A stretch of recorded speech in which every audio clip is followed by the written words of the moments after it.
কের বন্ধু বিড়ি আছে তোর কাছে? বিড়ির দাম দেখছো? হ্যাঁ, একটা বিড়ির দাম 8 টাকা। বিড়ি আমার কেনাও হবে না, খাওয়াও হবে না। কি না খাওয়া থাকা হবে? কে রে বন্ধু, তোকে কি খবর? তোরা এটি বসে কি করিস? না রে বন্ধু, খবর তো ভালো লয়। মাথাটা গরম আছে এখন, বেরির দাম বেড়ে গেছে, বেরি খাবার পাচ্ছি না বুঝছো। তা বন্ধু ম্যাচটা দে। ধর মেসলে।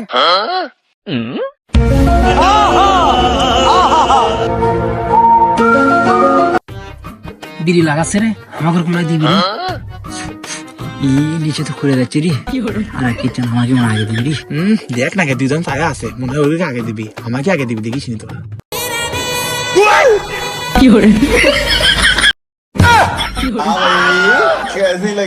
রে বন্ধু, বিড়ি জ্বালিয়ে পেলো, আমাকে দিন না। বিরিজি দাম এক না পরে খাওয়া লাগবি। এটা বির দাম 8 টাকা। আগে নো।